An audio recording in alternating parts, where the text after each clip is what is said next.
CA foundation के दोस्तों, मैं ना आपको एक स्टोरी सुनाता हूँ, ठीक है। पहले आप स्टोरी सुनो। ये स्ट्रैटेजी, चैप्टर वाइज प्लानिंग, ये तो मैं बताऊँगा इस वीडियो में। बट मैं कैसे पास हुआ था सीए फाउंडेशन बिजनेस लॉ में और मैं किस वजह से एग्जामिशन लेके आया था, उसका सोल रीज़न मैं बताता हूँ, ठीक है। और उसका सोल रीज़न ये डायरी है। ये डायरी है, सेम डिट्टो यही डायरी थी जो मैंने यूज़ किया था, ठीक है। अब ये होता है क्या है ना, मेरे घर पे ना ऐसी डायरी बहुत सारी पड़ी है। उसका रीज़न क्या है, पापा को दिवाली का जो बोनस होता है ना, उस पर ये डायरीज़ मिलती है, ठीक है। तो हमारे घर में बहुत सारी डायरीज़ पड़ी थी। और जब मैं सीए फाउंडेशन में था, तब ना मैंने सारा जो प्रिपरेशन किया था वो यूट्यूब के बेसिस पे ही किया था। तो मेरे जो बाकी के जो दोस्तों थे, उन्होंने ना क्लासेस लगाई हुई थी अच्छे अच्छे जगह से।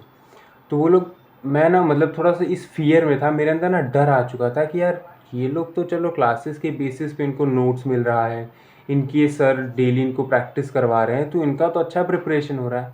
मैं प्रिपरेशन कैसे करूँ? Like how can I prepare my self for this subject जो कि सबके लिए नया है। आप साइंस बैकग्राउंड हो, आपके लिए नया है। आप कॉमर्स से हो, आपके लिए नया है। आपने आर्ट्स लिया था, अब आप सीए कर रहे हैं, आपके लिए ये सब्जेक्ट नया है। जो भी सीए फाउंडेशन के लिए अपीयर करता है ना, 100% स्टूडेंट्स के लिए जो पेपर नंबर 2 है विच इज़ बिजनेस लॉ, वो न्यू ही रहता है। सब लोग ज़ीरो से ही स्टार्ट करते हैं and then they eventually score 40 marks, examination 80 90, ठीक है। तो सबके लिए हम सब बराबरी पे हैं।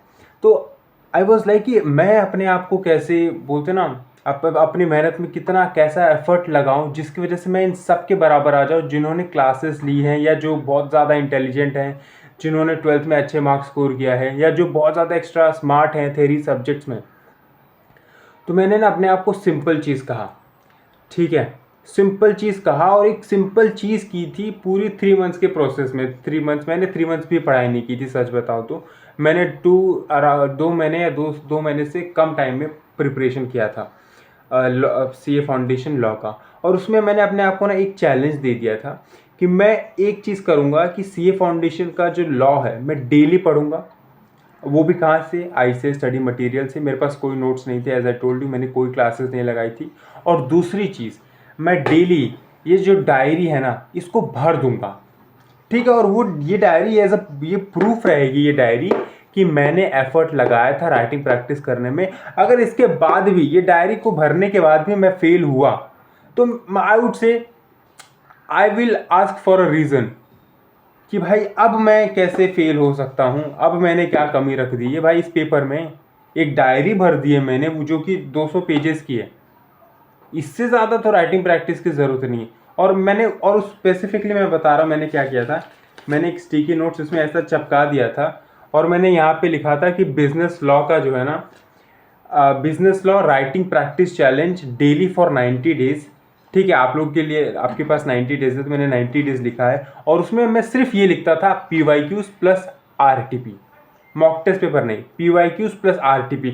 जो लेट सपोज करो मैंने इंडियन कॉन्ट्रैक्ट का 2 यूनिट खत्म कर लिया, अब मैं 2 यूनिट का सारा RTP निकालता था और सारा PYQs निकालता था और उसको बिना देखे सॉल्व करने की कोशिश करता था डेली, 1 से 2 क्वेश्चन, ठीक है। उससे क्या होता था मेरा कि अभी मेरा यूनिट 1, लेट सपोज करो यूनिट 1 एंड 2 हो चुका है, अब मैं यूनिट 3 और 4 पढ़ रहा हूँ।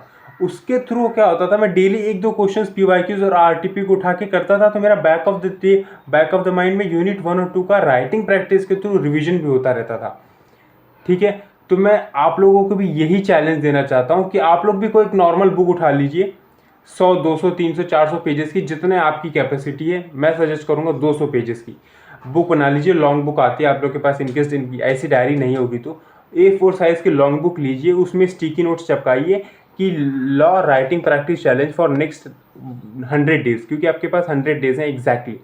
और ये वीडियो में 21 मई को रिकॉर्ड कर रहा हूँ, ठीक है। और उसमें लिखिए कि मैं डेली एक क्वेश्चन की राइटिंग प्रैक्टिस करूंगा और ये पूरे 100 डेज के फेज में मेरे को ये बुक भरनी है। और वो भी ऐसे राइटिंग प्रैक्टिस करके जिसमें जितने भी मैंने क्वेश्चंस प्रैक्टिस किए वो मैंने खुद से लिखे हैं, बिना देखे। एक भी क्वेश्चंस को मैंने देखा नहीं है।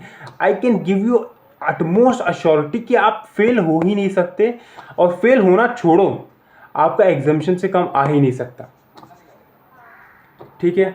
तो ये पहली चीज़ मुझे बतानी थी। अब आ जाते हैं हम लोग सब स्पेसिफिक स्ट्रैटेजी, बिजनेस लॉ को प्रिपेयर कैसे करना है, ठीक है। अब ये चीज़ सुनो, सितंबर 26 का जो अटेम्प्ट है ना, उसमें बिजनेस लॉ का पेपर आसान ही आएगा। उसका मेरे पास स्पेसिफिक रीजनिंग है। मई 26 में उन्होंने कोई कसर नहीं छोड़ी थी बच्चों को परेशान करने के लिए। और वो लोग का पैटर्न होता है कि हर अटेम्प्ट में एक पेपर डिफिकल्ट देंगे, इररिस्पेक्टिव कि वो चारों में से कोई भी चूज कर लेंगे। जनवरी में अकाउंट्स का पेपर डिफिकल्ट दिया था, जनवरी 26 में लेंदी था थोड़ा। मई में लॉ का पेपर टफ दिया है। अब देख लेना सितंबर में या तो वो लोग मैथ्स टारगेट करेंगे या तो वो लोग फिर से अकाउंट्स टारगेट करेंगे। ठीक है, इकोनॉमिक्स वो लोग यूजुअली टारगेट नहीं करते हैं, ठीक है, बट लॉ नहीं देंगे, ठीक है। या लॉ अगर थोड़ा भी टफ बनाएंगे ना, तो वो ये लोग बेसिकली यही चीज़ कर सकते हैं कि पेपर जो है थोड़ा लेंदी बना देंगे और कुछ कुछ माइन्यूट बोलते हैं ना, माइन्यूट जो कॉन्सेप्ट बहुत ज़्यादा कम पूछे जाते हैं उधर से क्वेश्चन बना लेंगे। बट मैं वो कहूँगा कि वो क्वेश्चन जो रहेंगे ना, वो 30 या 40% रहेंगे। रेस्ट ऑफ जो 60% जो पेपर रहेगा ना, वो देखा दिखाया क्वेश्चन ही रहेगा आपके, जो आपने वो डायरी में क्वेश्चन लिखे हुए रहेंगे, जो कि PYQs और RTP से आएगा, ठीक है। तो मैं बता रहा हूँ गोल्डन अपॉर्चुनिटी है सितंबर 26 के लिए। पहली चीज़ तो ये, आपका लॉ का पेपर डिफिकल्ट नहीं आएगा। दूसरी चीज़, आप अपना वो डेट शीट निकालिए, 2 सितंबर को आपका अकाउंट्स का पेपर है। उसके बाद पेपर कब है? 5 सितंबर को। 3 दिन मिल रहे हैं 7 चैप्टर को पढ़ने के लिए। अगर आपने ढंग से एक बार भी पढ़ा रहेगा ना 2 सितंबर से पहले थरोली खुद से, मैं बता रहा हूँ, वो 3 दिन अगर आपने जान लगा दी ना, जो कि 1.5 दिन लोगों को मिलते हैं यूजुअली, नॉर्मली वो 1.5 दिन मिलते हैं, वहाँ पे आपको 3 दिन मिल रहे हैं। आप मैराथन्स लगा सकते हैं, 1-2 बार अच्छे से मैराथन को थरली देख सकते हैं, ICAS स्टडी मटेरियल को पूरा थरली रिवाइज कर सकते हैं। एंड आप RTP, MTP, PYQs को जो डिफ़िकल्ट क्वेश्चन है उसकी खुद बोलते हैं ना लाइन टू लाइन रीडिंग लगा सकते हैं। और चाहिए तो एक मॉक टेस्ट पेपर भी लगा सकते हैं। इतना टाइम है आपके पास। तो मैं बता रहा हूँ, इस बार इस अपॉर्चुनिटी को मत जाने देना। वेदर आपका ये पहला अटेम्प्ट है या आपका सेकेंड, थर्ड, फोर्थ अटेम्प्ट है। अगर आप लॉ की वजह से फेल हो रहे थे ना, तो सितंबर 26 से बेटर अटेम्प्ट मिल नहीं सकता मेरे भाई। ये वीडियो सेव करके रख लो, ठीक है। तो ये हो गया अपना, ये जो चीज़ थी मेरे को आपको खुश करने के लिए बतानी थी, और मैंने आपको रीजनिंग भी दे दी कि भाई आप पढ़ लो, ठीक है। अब मैं स्ट्रैटेजी के ऊपर आ जाता हूँ कि प्रिपेयर कैसे करना है। 7 चैप्टर हैं आपके पास, ठीक है, और उसमें से एक जो बल्क चैप्टर है, जो हाथी जैसा चैप्टर है, वो है chapter number 1 Indian contract act. और बाकी के सारे चैप्टर्स जो हैं वो है चैप्टर्स, बट इतना वास्ट नहीं है, ठीक है। उसमें से चैप्टर 1 को तो एक्सक्लूड ही कर दो, क्योंकि वो तो ऐसा चैप्टर है कि जो 2 दिन में 1.5 डेज में अच्छे से हो जाता है, ठीक है। तो गिन के आपके पास 5 चैप्टर हैं other than Indian contract act, ठीक है।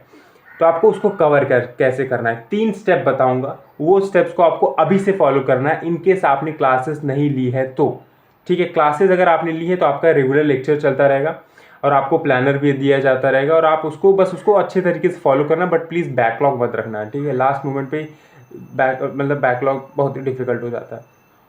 तो आपको, अगर आप सेल्फ स्टडी कर रहे हैं, तो आपको ये 3 स्टेप्स फॉलो करना है in order to cover entire business law. और एक और चीज़, अगर अभी आप ये वीडियो देख रहे हैं ना, तो ये मैनिफेस्ट मैं नहीं कर रहा हूँ कि मैनिफेस्ट करो कि CA बन जाओगे, ऑल इंडिया रैंक बना जाएगी CA फाउंडेशन में, ये सब मत मैनिफेस्ट करो। ये आप कमेंट में लिख के जाना कि मैं पूरा 100% सिलेबस का कवरेज करूँगा। क्यों दोस्तों? अभी आपके पास पूरा टाइम है, 100 डेज है। अभी आप मेरे पास लेके ये रीजनिंग बताइए कि भैया यार बता तो कौन सा चैप्टर स्किप कर दूँ। अब तो सिर्फ 1 ही महीने बचे हैं या 2 महीने बचे हुए हैं, और भी मेरे को सब्जेक्ट पढ़ने, 3 सब्जेक्ट और है। अब बहुत टाइम है मेरे भाई, तो प्लीज़ कमेंट सेक्शन में ये लिखना, ठीक है। मैं कुछ यूजुअली कहता नहीं लिखने के लिए, बट ये लिखना कि मैं 100% CA फाउंडेशन बिजनेस लॉ का कवरेज करके जाऊँगा सितंबर 26 अटेम्प्ट के लिए, ठीक है। ये चीज़ लिख देना। अब सुनिए, ये 3 स्टेप्स में कौन कौन से चैप्टर्स आपको 1 बाय 1 करने हैं, जो मैं लिख के लाया हूँ, मैं आपको पढ़ के बता देता हूँ। पहले आपको कवर करना है कंपनीज एक्ट 2013, फिर आपको कवर करना है सेल्स ऑफ गुड्स एक्ट 1930, फिर आपको कवर करना है negotiable instrument act 8081, and then finally आपको कवर करना है लिमिटेड लायबिलिटी पार्टनरशिप एक्ट 2008। ये 4 चैप्टर आपको पहले कवर करने हैं, और इनको ना रट लेना है। सिंपल वर्ड यूज़ कर रहा हूँ, देखो प्रोफेशनल एग्जाम्स में ऐसा वर्ड यूज़ करना बहुत ही मतलब गलत मानते हैं कि रटना, बट इवेंचुअली मैं बता रहा हूँ रटना ही होता है। फैक्ट यही है, कोई एक्सेप्ट करे या ना करे, सिर्फ कॉन्सेप्ट रट के जाओगे ना, कुछ नहीं होने वाला कि भाई कॉन्सेप्ट, भाई भाई मेरे को सारा कॉन्सेप्ट आता है, क्या लिखना तो नहीं आता ना। आईसीएआई मार्क्स किस बेसिस पे देता है, आंसर मी, आईसीएआई मार्क्स किस बेसिस पे देता है, वर्डिंग, वर्ड्स को देख के, कीवर्ड्स को देख के, हेडिंग्स को देख के, सब पॉइंट्स को देख के। वो कब आप एक्यूरेट लिखेंगे, आप सही कब लिखेंगे, जब आप याद करेंगे, उसको मगअप करेंगे। फर्स्ट स्टेप है चैप्टर, ये जो 4 चैप्टर मैंने बताया इसको मगअप कर लेना। मगअप मतलब रट ले, इधर मतलब नींद में उठाऊं और मैं बोलूँ सोगा बोलना शुरू करो, बोल देना चाहिए आप पूरा आधे घंटे के अंदर कि ये टॉपिक्स है, ये कॉन्सेप्ट्स है, ये हेडिंग्स है, ये सब हेडिंग्स है, ये सब पॉइंट्स है, खेल खत्म। ठीक है, वर्ड टू वर्ड नहीं याद करना है, हेडिंग से याद करनी है, सब हेडिंग से याद करनी है, सब पॉइंट से याद करने हैं और कीवर्ड से याद करने हैं। कहाँ से याद करने हैं, आईसीएआई स्टडी मटेरियल से। अब ये पूछोगी कि भैया पता कैसे चलेगा कि साला ये कीवर्ड है, ये सब हेडिंग है, ये सब पॉइंट है, ये इसको लिखना है, इसको नहीं लिखना है। एक बार मैराथन लगा लेना, अगर आपने क्लासेस नहीं ली है तो। क्लासेस लिए तो पता ही चलेगा आपको, आपकी फैकल्टी का नोट्स भी मिल जाएगा, या फिर किसी फैकल्टी का, टेलीग्राम पे तो सब फैकल्टी के नोट्स मिल जाएंगे, किसी फैकल्टी का एक बार नोट्स को गो थ्रू कर लेना। पहले एक चैप्टर आईसीएआई स्टडी मटेरियल से करना, उसके बाद वो फैकल्टी का नोट्स उठाना, देखना कि इसमें कीवर्ड्स क्या है, आपको अपने आप पता चल जाएगा कि अच्छा ये जो चीज़ें होती है वो कीवर्ड्स होती है, ये सब हेडिंग्स होती है, ये सब पॉइंट्स होते हैं, खेल खत्म। ठीक है, तो फर्स्ट स्टेप में ये 4 चैप्टर आपको कवर कर लेना है। सेकेंड स्टेप में Indian contract act chapter unit 5 to 9 cover करना है, प्लस आपको पार्टनरशिप एक्ट कवर करना है। ये सेकेंड स्टेप होगा। और फाइनल स्टेज में आपको इंडियन कॉन्ट्रैक्ट एक्ट के remaining parts which is chapter number 1 to 4 करना है यूनिट, एंड देन आपको चैप्टर नंबर 1 कवर कर लेना है। तो ये 3 स्टेप्स में आपको बिजनेस लॉ को कवर करना है। ठीक है, अभी से ये 3 स्टेप्स को फॉलो करिए, बहुत सही स्ट्रैटेजी है। और मैं आप बोलेंगे कि भैया आपने इंडियन कॉन्ट्रैक्ट एक्ट को लास्ट में क्यों रखा, वो तो बहुत लेंदी है। मैं बता रहा हूँ, वो बहुत ज़्यादा टाइम खाएगा आपका स्टार्टिंग में। अगर आपको मैंने बोला ना कि भाई चलो इंडियन कॉन्ट्रैक्ट एक्ट शुरू कर दो, 1 महीने आप उसी में वेस्ट कर दोगे। ठीक है, बट अगर आप पहले ही 4 चैप्टर का कवर करके रखो, ठीक है, तो आपका ना कॉन्फिडेंस बूस्ट हो जाएगा कि यार 4 चैप्टर तो साला मैंने 1 महीने में कवर कर लिया, मेरे को 2 महीने हैं और 2 महीने में मेरे को 3 चैप्टर कवर करना है, इंडियन कॉन्ट्रैक्ट एक्ट, पार्टनरशिप और चैप्टर नंबर 1 फ्रेमवर्क वाला। बस ये 3 चैप्टर कवर करना है, खत्म, आपका हो जाएगा पूरा कवरेज। और एक और बात सुनो, ऑन एन एवरेज एक चैप्टर को एक्सेप्ट इंडियन कॉन्ट्रैक्ट एक्ट 1 हफ्ते से ज़्यादा टाइम नहीं लगना चाहिए, मैं सही बता रहा हूँ। ठीक है, 1 हफ्ते से ज़्यादा टाइम मत देना, थोड़ी सी ना टाइम की लिमिटेशन भी लगाओ। यहाँ पे भी एक पॉइंट मैं आपको देना चाहता हूँ कि ना टाइम बार्ड रिस्ट्रिक्शन लगाओ कि चैप्टर नंबर 1 लेट सपोज करो आप पढ़ना शुरू करें कंपनी फ्रेमवर्क वाला, तो अपने आप को ना रिस्ट्रिक्शन दे दो कि 21 मई से लेकर 23 मई तक मैं मर भी जाऊँगा पर ये चैप्टर ख़त्म करके रहूँगा। बस इस लेवल का डेडिकेशन आपके अंदर होना चाहिए कि 21 मई से लेकर 23 मई तक मैं पूरा chapter 1 from scratch to end पूरा फिनिश करूंगा, सारे आरटीपी एमटीपी पीवाईक्यू सॉल्व करूंगा, सारे एलडीआर को मार्क कर लूँगा, मैं अच्छे तरीके से आईसीएआई स्टडी मटेरियल की पूरी रीडिंग लगा लूँगा, एग्जाम्पल्स को अच्छे से पढ़ लूँगा, इलस्ट्रेशंस को अच्छे से पढ़ लूँगा। ठीक है, और उसमें ट्राई करूँगा कि 2 क्वेश्चन राइटिंग प्रैक्टिस भी कर लूँ अपने डायरी में, ख़त्म। ये आपको स्टेप्स फॉलो करना है। सो टाइम बार्ड रिस्ट्रिक्शन लगानी कि इतने दिन में कवर होना ही चाहिए। ठीक है, तब जाके थोड़ा सा बोलते हैं ना प्रिपरेशन में जान आती है। अब मैंने आपको स्टडी स्ट्रैटेजी भी बता दी। अब आपको रिसोर्सेज कौन कौन से फॉलो करना है कि भाई कहाँ से पढ़ना है, बता दिया मैंने कैसे पढ़ना है, कैसे स्टेप्स को फॉलो करना है। अब क्या क्या चीज़ों को आपको यूज़ करना है ये पूरे 100 डेज़ की प्रिपरेशन में, जो भी आपके पास टाइम बचे हुए हैं। पहला, आईसीएआई स्टडी मटेरियल। आप क्लासेस ले क्लासेस ना ले, irrespective of all those fact, ICAI study material की एक बार रीडिंग लगानी ही लगानी है। ये चीज़ गांठ बांध लो दिमाग में कि आईसीएआई स्टडी मटेरियल एक बार पूरा पढ़ना ही है।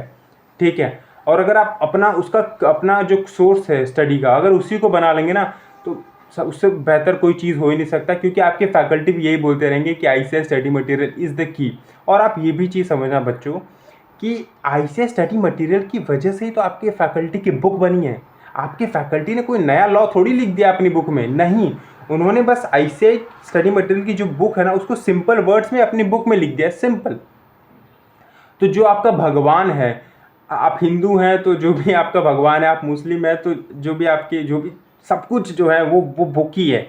Bhagavad Gita, Quran, everything is ICAI study material. तो उसी की रीडिंग लगाइए, stick to it, just stick to it. ठीक है, इट्स लाइक कि आपको ना इतना बार आईसीएआई स्टडी मटेरियल का पेज पलट लेना है ना कि आपको याद हो जाए भाई कि इस पेज पे ना ये पॉइंटर्स लिखा है। ठीक है। और दूसरी चीज़, आपको एमटीपी सॉल्व करना है सिर्फ पास्ट 4 अटेम्प्ट्स के, फ्रॉम मई 25 टू मई 26, 4 to 5 अटेम्प्ट लिखा है मैंने, मई 25 से लेके मई 26। और एमटीपी को आप ऑडिट करेंगे तो काम चल जाएगा, कोई इशू नहीं है। एमटीपी को सिर्फ ऑडिट करेंगे तो काम हो जाएगा। ऑडिट मतलब क्या, बस क्वेश्चंस को फटाफट देख लो। अब आ जाते हैं आरटीपी और पीवाईक्यूज को। ये आपको कवर करना है मई 24 से लेके मई 26 तक, आपके स्पेसिफिक ये वाले अटेम्प्ट तक पूरा आरटीपी कवर करना, पूरा पीवाईक्यूज कवर करना, और सारे क्वेश्चंस आपको राइटिंग में करने हैं। रिपीटेटिव क्वेश्चंस को आप एक्सक्लूड कर सकते हैं डायरी में, सारे के सारे। आरटीपी और पीवाईक्यूज मई 24 से लेके मई 26, इसमें प्रैक्टिस कर लिया ना भाई, मैं बता रहा हूँ फेल हो ही नहीं सकते। किसी भी वे आउट में आप नहीं फेल हो सकते, इसका मेरे पास आप श्योरिटी लेके जाइए, ठीक है। उसके बाद ये मैंने रिसोर्सेज भी आपको बता दिए कि ये 4 रिसोर्सेज को आपको यूज़ करना है, ICS study material, RTP, MTP, PYQs. अब बताता हूँ राइटिंग प्रैक्टिस के लिए भी मैंने बता दिया कि वो डायरी ही सब कुछ है। अब कुछ जनरल पॉइंट्स है जो मैं बताना चाहता हूँ आपके लिए। 1.5 डेज़ नहीं है तो 1.5 डेज़ का स्ट्रेस मत लेना कि भाई 1.5 डेज़ में कैसे रिवीजन होगा लॉ का। 3 दिन है, आराम से हो जाएगा, लाइक मक्खन तरीके से हो जाएगा, ठीक है। उसके बाद डेली बेसिस पे कितना पढ़ना है भैया, सिंपल चीज़ है। अदर देन योर क्लासेस आपको डेली 2 घंटे निकालने हैं, और 2 घंटे में भी मैं आधे घंटे का ब्रेक दे रहा हूँ। एक स्लॉट 45 मिनट्स का लगाना, एक स्लॉट 45 मिनट्स का लगाना, बट आफ्टर 45 मिनट्स 15 मिनट का ब्रेक लेना, फिर 45 मिनट्स का स्लॉट लगाना है, गेम खत्म। एक 45 मिनट्स में थ्रोट लर्निंग करना कि भाई चिल्ला चिल्ला के रट रहे हैं, फिर 30 मिनट्स में फिर से 15 मिनट का ब्रेक लेंगे, फिर 30 मिनट्स में फिर से चिल्ला चिल्ला के पढ़ो, फिर लास्ट के 15-20 मिनट में एक क्वेश्चन की अच्छे से राइटिंग प्रैक्टिस कर लेना डायरी में, ठीक है। ये आपको डेली कंसिस्टेंट एफर्ट लगाने हैं टिल सितंबर, ठीक है। मैं आपको बता रहा हूँ, आप इतने अच्छे टाइम पे ये वीडियो देख रहे हो, होपफुली आप ये वीडियो 30 मई तक देख लें या जून में भी देख रहे होंगे। आप इतने सही पोजीशन पे हैं ना दोस्तों कि आप डेली थोड़ा एफर्ट भी लगा रहे हैं ना। आप समझो ना मैं आपसे क्या डिमांड कर रहा हूँ इस वीडियो के थ्रू, कि 45 मिनट डेली पढ़ लेना, फिर 15 मिनट का ब्रेक लेना, फिर 30 मिनट फिर से वापस पढ़ना, फिर 15-20 मिनट लगा के एक क्वेश्चन की राइटिंग प्रैक्टिस कर लेना, दैट्स इट। मतलब पूरे 24 घंटे में आपको 2 घंटे पढ़ने के लिए बोल रहा हूँ, वो भी 15 मिनट के ब्रेक के साथ। तो भाई प्लीज़ यार, दैट्स बेयर मिनिमम, ठीक है। अगर आप इतना भी नहीं कर पा रहे हो ना तो जस्ट स्टॉप एंड अपने जो डिसीजंस को है ना कि भाई सीए करना है कि नहीं, एक बार वापस से रीथिंक कर लेना। क्योंकि इंटर में और फाइनल में ये जो बिजनेस लॉ है ना, एटलीस्ट इंटर की में 15 चैप्टर्स है, वो आपका जीना हराम कर देगा। और सीए फाउंडेशन आपका बेस बनता है। मैं बता रहा हूँ, ये अगर आपने डायरी भर ली ना, मैंने सीए फाउंडेशन में ये पूरी डायरी भर ली थी। इंटरमीडिएट में मैंने एक क्वेश्चंस की राइटिंग प्रैक्टिस नहीं की थी, अच्छे से स्टडी मटेरियल पूरा पढ़ के गया था, उसमें भी मैंने एग्जामिनेशन स्कोर किया था, जस्ट बिकॉज ऑफ मेरा बेस स्ट्रांग हो चुका था। इतनी राइटिंग प्रैक्टिस मैंने कर ली थी कि भाई कोई भी क्वेश्चन दे दो, मेरे को पता है केस बेस्ड क्वेश्चन को कैसे डील करना है, मेरे को पता है मेरे को डायरेक्ट थ्योरी क्वेश्चन से कैसे डील करना है, खेल खत्म। तो इसलिए बोल रहा हूँ दोस्तों कि एक डायरी भर देना, आपको इतना कॉन्फिडेंस आएगा ना इंटरमीडिएट में कि भाई फाउंडेशन में इतनी तगड़ी वाली राइटिंग प्रैक्टिस की थी ना कि यहाँ पे करने की ज़रूरत ही नहीं है। And last but not least, आप ना लॉ को किसी प्रैक्टिकल सब्जेक्ट के साथ ही पढ़ना, क्योंकि थोड़ा सा मोमेंटम बना रहेगा। और सिर्फ लॉ के लेके मत चलना, ठीक है। लॉ के साथ अकाउंट्स ले लेना या मैथ्स ले लेना, सो दैट आपकी प्रोडक्टिविटी डिक्लाइन ना over a period of time. तो ये मेरी कंप्लीट स्ट्रैटेजी थी बिजनेस लॉ के लिए। मुझे उम्मीद है दोस्तों आपको ये वीडियो पसंद आई होगी। अगर पसंद आई तो प्लीज़ लाइक कर देना। और हम लोग 5000 का मार्क रीच आउट करने वाले हैं सब्सक्राइबर्स का, तो प्लीज़ सब्सक्राइब कर लेना, क्योंकि आई थिंक 300-400 सब्सक्राइबर ही चाहिए और आप ये चीज़ पॉसिबल कर पाओगे। सो प्लीज़ सब्सक्राइब कर लेना। एंड जो मैंने बोला था मिडल ऑफ द वीडियो कि कमेंट में लिखो कि आप 100% सिलेबस कवर करोगे बिजनेस लॉ का, तो ये लिख के जाना कि भाई मेरे कुछ भी हो जाए मैं पूरे सातों के सातों चैप्टर को अच्छे तरीके से कवर करूँगा ये 100 डेज़ में। Thank you so much for watching till the end.